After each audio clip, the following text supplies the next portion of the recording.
You're listening to The Art of Imperfect Adulting. I'm your host, Amy Stone. Here, I share stories from real people navigating the adventure that I call adulting.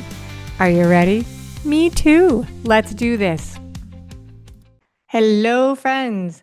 In this episode, I'm going to introduce you to Renee Jahnke. We talk about something that is proving to be a very popular theme of conversations on the show, which is making the decision to walk away from a job or a career. This is something that a lot of people go through in a variety of situations, and it can be a choice that we make ourselves. It can be a choice that is forced upon us by outside circumstances.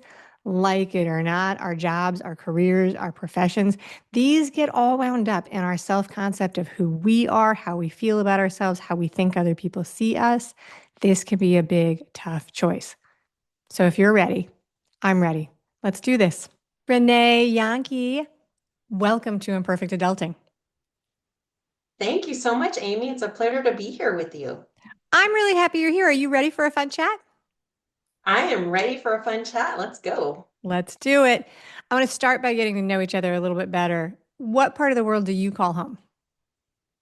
I call home Arvada, Colorado, which is a suburb of Denver. I'm originally from Baton Rouge, Louisiana, but we've been here in Colorado for going on 25 years. 25 years. That means you can probably call it home. So Yes. I live in Miami, Florida, which you asked me right Mm, before we got started, and I said you have to wait for this answer. So I live in Miami, Florida, and when I realized that I had lived in Miami longer than the place I was calling my hometown, I was like, oh, I have to change my answer here. yes, yes. I just changed my answer. All right, so I'd love to learn a little bit more about you and your just personal background before we get into work and all of those things. Can you tell us a little bit about yourself? Maybe some of the important people in your life, if you have pets, hobbies, whatever you want to share. Sure. I live in Colorado with my family. I'm married to my high school sweetheart. We are going on 30 years of marriage this year. We have one son who is turning 21 this year, who we are absolutely over the moon about and super proud of. I love doing things outside in nature, in the sunshine, which I'm really thankful that we get a lot here in Colorado. Even in the wintertime, we still have beautiful sunny days where even if the temperature feels like it might be too cold to get outside, it's not. It's wonderful. So I love walks. I love hikes. Love getting together and connecting with friends, like-minded women.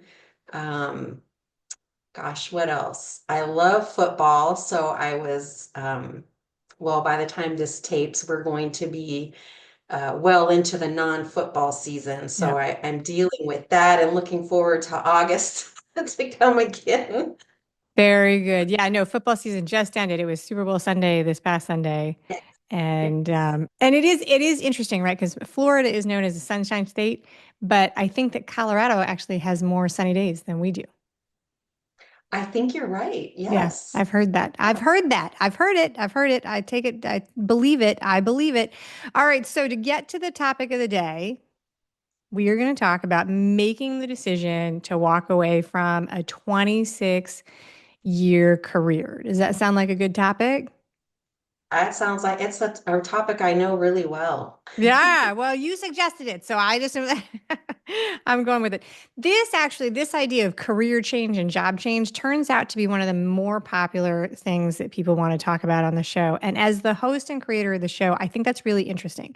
And I one of the reasons I think it's interesting is that that says to me that not only is it something that a lot of people are doing, it's something that people were feel is significant and maybe they were unprepared for. And so that Mm. makes it a really valid thing to talk about. And so I'm happy to do it. How old were you? So tell us what it was, what the career was, and how old you were when you decided that that was what you were going to do in the past.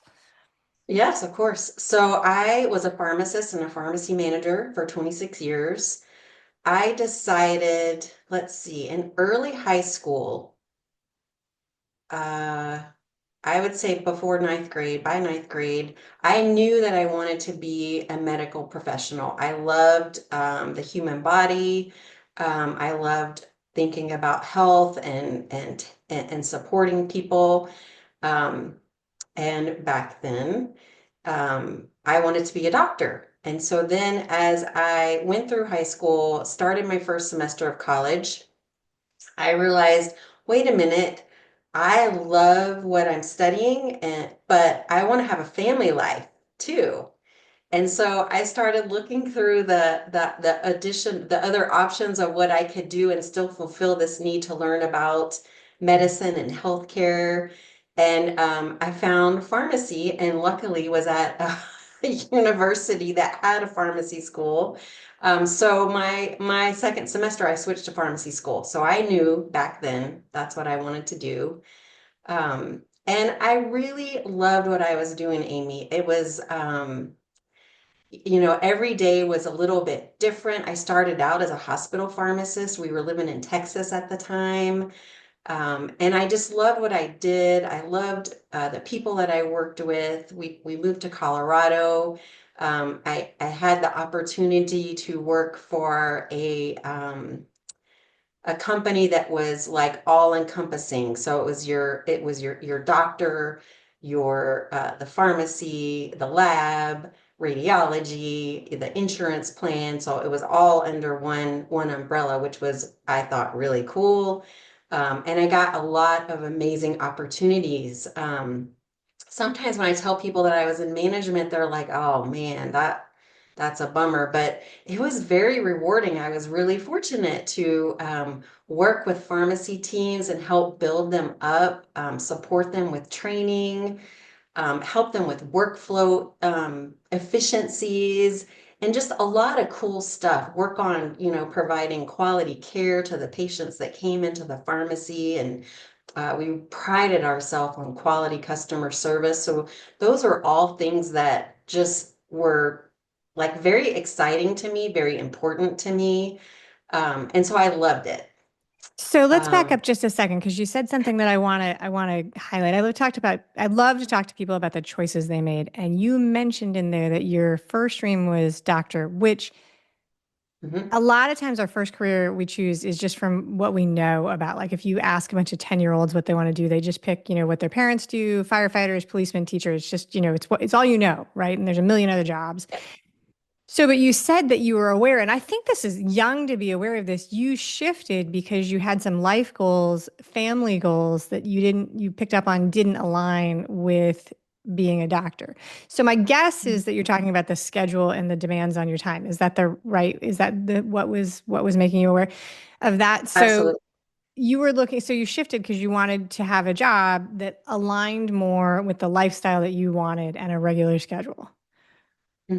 Absolutely. Yes. And I can't tell you the number of people that I know in my own life and that I interview on the show that we don't realize this until, we're doing the job and we realize, oh, wait, this job all happens when I want to be doing things on my own. And now I no longer want this job. So very smart, very smart. And I think that that's a little bit of foreshadowing that will probably end up coming back to that, making a decision that aligns more with what you want to do. I've got a couple questions about the background for getting ready for this job, right? So, give us an overview for people who are curious about how much education and training was involved for you just in becoming a pharmacist. Because I don't think you just get to wake up one day and say, I'm a pharmacist. Yay, me. No, no, you don't. So I went to when I was in college, which was a little while ago. Dinosaurs The were roaming the earth. bachelor, I understand. I understand. there was still what was still offered was getting a bachelor's of science in pharmacy. And so that's what I got first. It took me 4.5 years to go through college, earn that degree. So you could either do like a 4.5 or a 5-year program. And at the last semester of college, this group of people came to my graduating class, my soon to be graduating class, and said, "Hey, we're going to start offering this PharmD degree. Would you like to stay another year and get this degree?" And so, of course, we all ask questions like, what do you mean? What is this? Why would we want this? And at the time, it was, oh, well, you might want to do more things on the research side, stuff like this. And I was like, heck no, I'm going to get out in the world and start working. I want to start like doing what I have been working for. And so fast forward to the year 2000, things really had started changing in the world of pharmacy. And across the United States, the pharmacy schools decided we're no longer offering the Bachelor of Science. We're only going to offer the PharmD. And so there was a lot of nervousness in the pharmacy world at that point of, ooh, what's that mean? Are we going to be grandfathered in? What's going to happen to us?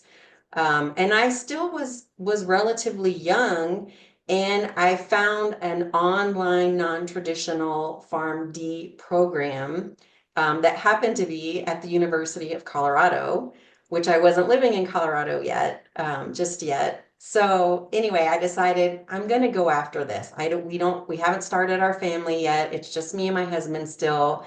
I have time to still work and pursue this. So because I was working full time and doing this online additional education on the side, it took me 4 years to get my PharmD degree. So Okay. in total, what's that? Eight and a half Eight and a years. half years, 8.5 years Yeah. of education and tuition.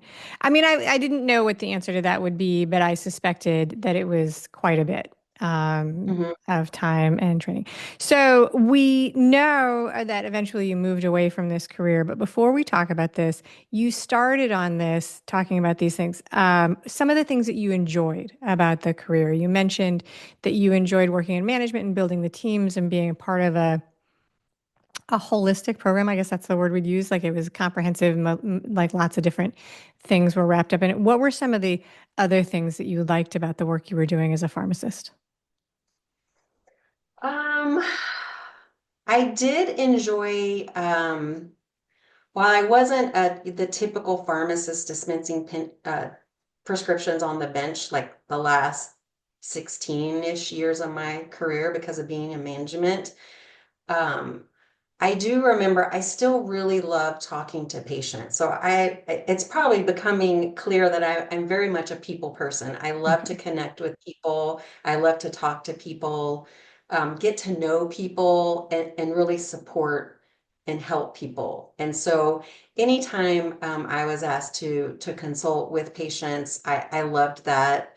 Um, sometimes conversations weren't very pleasant, but for the most part, I would say 90% of my conversations with patients were just really rewarding for me. Like those things that just fill your cup, and you don't really realize it at the time. When I was younger, I didn't realize it, but I knew that I liked it.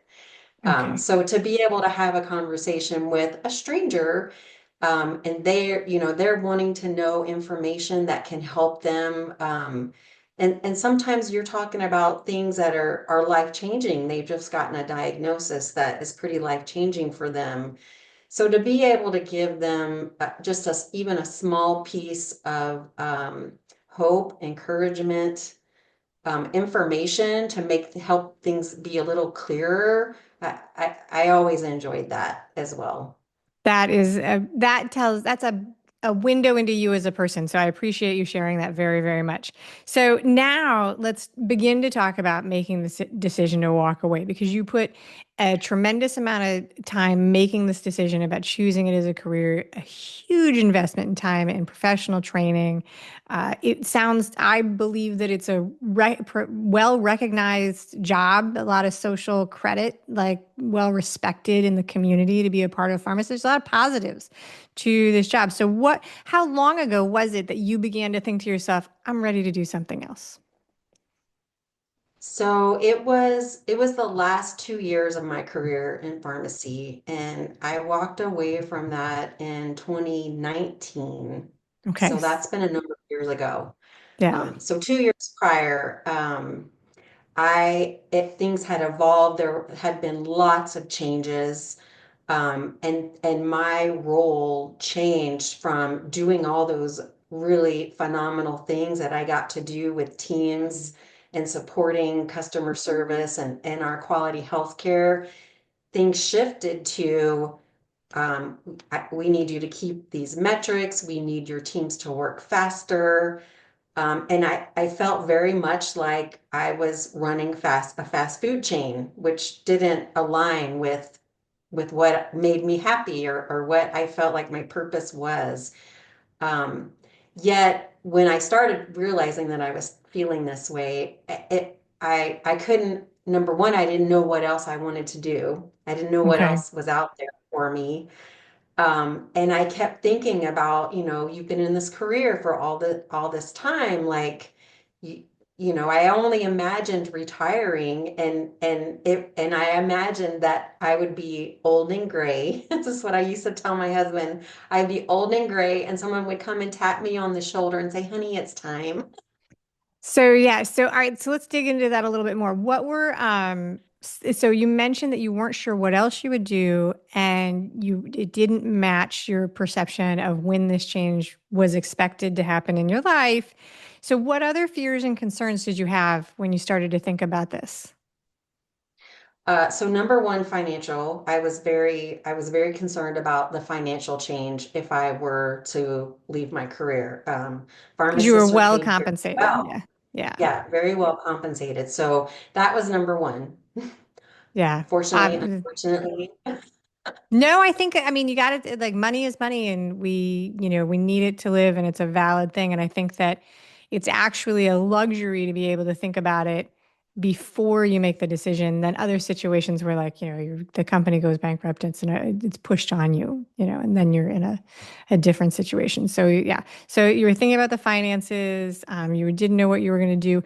You mentioned that your job had changed. Would you say, I'm not looking for like an industry explanation, but was this something that was happening specific to the job that you had in the company you worked for, or were there some other things changing in the world of pharmacy overall? Because I think that in my lifetime, my pharmacy has changed a lot. Like the way I think when I think of going to the pharmacy when I was a kid, I mean, I don't know. This is a very unrealistic description because I'm not a pharmacist. It's just my consumer experience. But now it's like so many things are just done like mail order. Like I go to the dermatologist, she just calls it in, it comes in the mail. It really feels like things have changed. yes, absolutely. So no, this was not only at the company that the organization I worked for. It was across the board. And actually, I felt like our organization was one of the last to move into that mindset or that way of doing business in pharmacy. So retail, so what you think of when you go to your local pharmacy, that they had evolved to that already. And so we were kind of like the ones still focusing on the other things of the business, the quality healthcare, superb customer service, that kind of stuff, building up your team so that they can provide great health care to patients. So we were kind of on the back end of it, but yes, industry wide. Industry Um, wide. All right. yeah, Very good. So yeah. who was on when you started to think about this, you were experiencing, it sounds to me like displeasure in the daily grind, right? It's coming up on you on a daily grind. Who was your support team as you were going through this? Because one of the challenges that I think I'm aware of when people are making these lifestyle changes is sometimes we're so siloed in what we're doing. Like everybody around us is doing the same thing. So when you think about, hey, I'm going to change, maybe you don't talk to your coworkers about it. You maybe don't talk to your boss about it. So who was your support team that you when you began to have these thoughts and do the research? So first, my husband, absolutely. And he knew that I wasn't happy because, things were evolving. I was coming home more stressed. I was working more hours. Um, and I became that person that on Sunday started dreading that I had to go to work the next day, which was a really big eye opener for me. Yeah, there's a name for Interesting. that. I forget what that's called. The Monday Yeah, mystery or something like that. yeah, yeah. But I knew that was like a big fat red flag for me. I did confide in a couple of coworkers, people that were my peers, um, that I was closer to. And interestingly, like they were unhappy as well at the time. And so I would talk to them about like how can we make this better? Because there was a part of me that it wasn't only the financial that like kept me trying to find ways to make it work, but there was also a part of me that was like, you're just going to give up? You're just going to walk away? Right. Can't you find something to be passionate about this job again? So I was like on this search for finding that and trying to find like a new way to make myself purposefully and happy in this career. And as I would talk to a few people that I could confide and trust in at work, they were like, they had no idea. They were like, I don't know. I just know I'm not happy. The only reason I'm staying is because I don't know what else I could do. That was just very interesting to me that there were, and there probably would have been even more people in the same boat of, I'm not happy, but I don't want to leave because I have job security, I have financial security, and Yep. I don't know what else I could do out there. So there's a surprising amount of research that they're much more likely to stay in a comfortable situation, even if they're unhappy, than to do something that feels uncertain. And Yes. it's research that crosses all kind of things. So you're much more likely to order a food that you're familiar with than try something new. Mhm. And you know that try something new is an outreach. But I think this is interesting because you were looking at it, and I'm curious if you have an opinion. You spent some time doing some soul searching, like, should I stay? Should I be invested? Should I be able to find a way to be here? Was some of that you were doing, like, that you were pressuring yourself, like, it must be me if I'm unhappy, or I'm supposed to stay and be happy? Like, what were some of the things that were driving those thoughts? Oh, absolutely. There was a little bit of you can't change, you can't walk away. Like this is Okay. what you picked. You've invested You in only get to education choose once. and training. Yeah, exactly. Yeah, and like that was, in my world, in my lifetime at that point, it was not a common thing. I don't know if I knew anyone that had a very successful professional career and completely changed and did something else. You know what I Yeah. mean? Like people changed departments within healthcare, but I never saw people making drastic changes. And so, yeah, I wasn't thinking like, you can do this. This is allowed. Was there any part of you that was like, what will people think if I change? Yeah, there was a little bit of that too. Yeah. Yeah. And it was not only like colleagues and people that I worked with, but my family and friends, I would think about that too. Yeah. Yeah.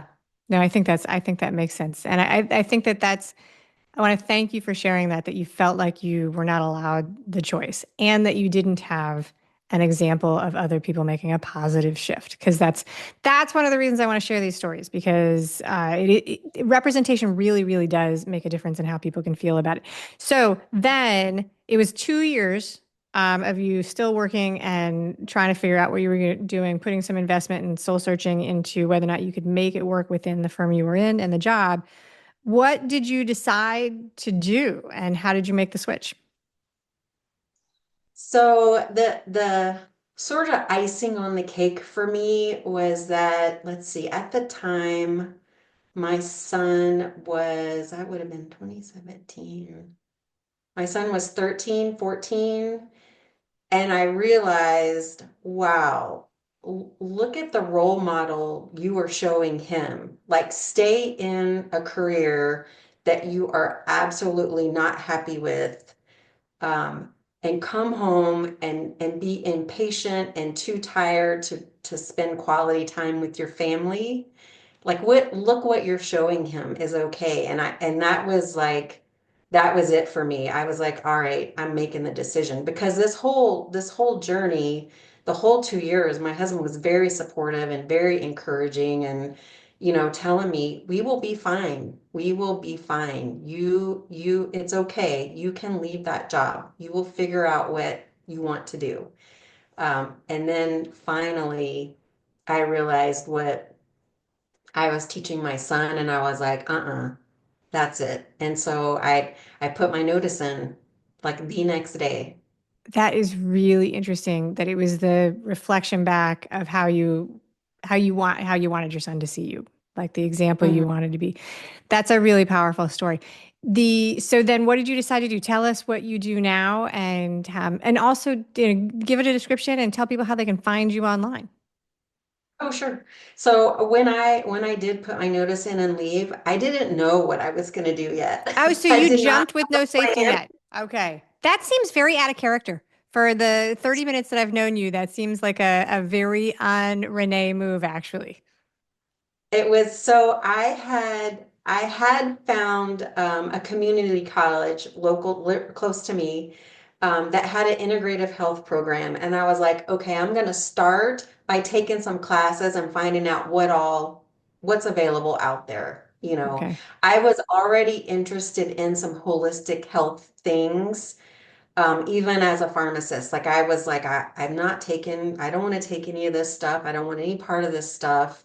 I want to try to take the best care of my body and my health that I can naturally. And so I knew that I was going to start taking classes that summer. I left my job in May and I started classes in June. So I knew that. But as far as like money making, I didn't know what I was going to do. Okay. How did you figure that out? So you took an integrative nutrition course, and which I think, even though some people would split this into, Western and non-Western styles, I think that you described yourself earlier as having an interest in the human body and the way we do things. And so I think it's all pieces of the same interest pile. Yeah. Mhm. It is very much. Yeah, so fast forward, I found a course online called Functional Diagnostic Nutrition, and I took that course, and this was like the thing. This was it. So not only was it lots of training and education about nutrition and lifestyle and how we can support our bodies with nutrition and lifestyle, but it also was about functional lab testing. And that really piqued my interest, like to get data about someone's body to tell you, like, here are the healing opportunities, here is what you can focus on, instead of all the years that I was in Western medicine where the focus was, oh, this is the symptom, let's treat that. And this course really spoke to me about getting to the root causes, or at least what the healing opportunities are in the body that we're unaware of, no matter what the symptoms are. The symptoms can definitely correlate with that, but to get that data specific for someone and to tailor what they need, because we're all different, we're all unique, was just that it just really spoke to me. And I was like, that's it, that's what I'm doing. So that's what I Right. do now. And I do feel like all of my experience that I went through for 26 years has formed the practitioner that I am today. And that's why my business is called Wellness Rx Integrative Health, because I feel like not only have I integrated my experiences of Western medicine and holistic health and functional medicine, but that's what I aim to help people with as well. That's fantastic. So I'm going to put that link into the show notes, and it's also in the email that I send out to everybody who's subscribed. That's the best way to do it. You have made a wonderful offer for the audience that I'm going to share so that you don't have to remember what it was. So this is for anybody who's wanting to improve their nutrition. You offer what you call a seasonal reset. These are gentle, whole food based detoxification programs to support your body with getting rid of excess toxins in the body. It's a 5-day program. Normally it's $97, but for listeners of the show, you've offered a $20 off coupon, which is a great deal. There's a code GROW20 and a link in the show notes. And the best way to get these links, the easiest way for subscribers and listeners to get it is to be a part of my email community at Imperfect Adulting, because then it shows up in your email box and you just click it. Just click it and it works like magic.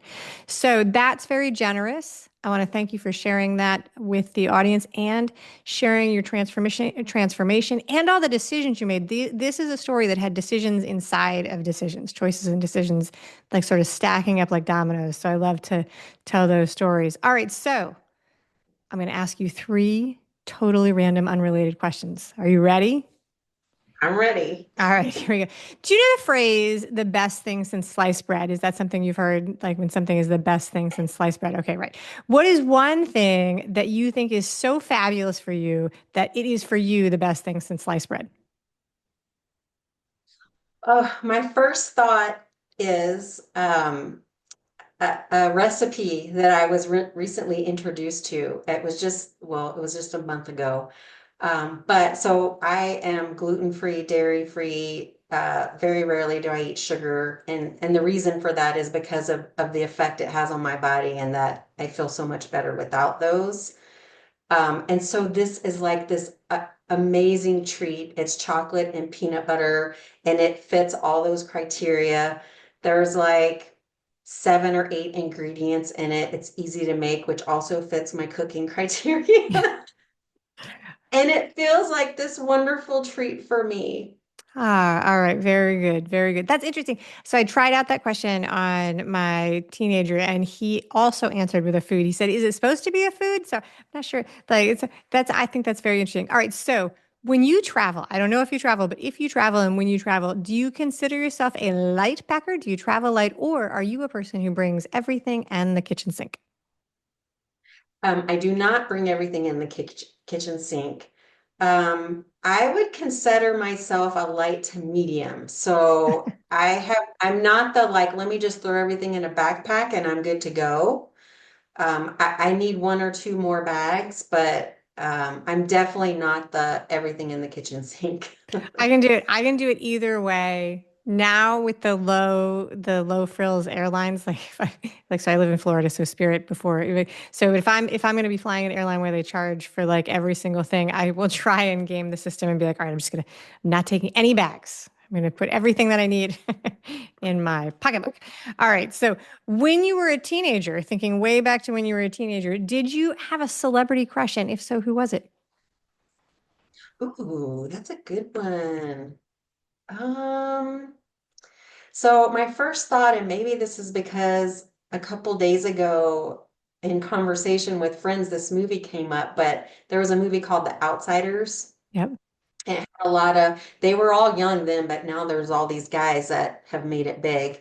Anyway, not Rob Lowe, I'm sorry, C. Thomas Howell was in that movie with a lot of other up and becoming soon to be superstars. And I think it was this character in the story I liked him the best. So I feel like I had a little bit of crush on him. That is a great answer. I'm so happy I asked that question. That brings me so much joy. I love it. That's it, Renee Jahnke. Thank you so much for being a wonderful guest today on the show. Oh, thanks so much, Amy. It's been a pleasure to be here with you. Thank you for listening today. I hope that you enjoy the show. And before I go, I want to encourage you to become a bigger part of the conversation. Obviously, subscribe wherever you're listening to the show. Listen to more episodes. That'd be great. Obvi again, please write a review and tell your friends about the show.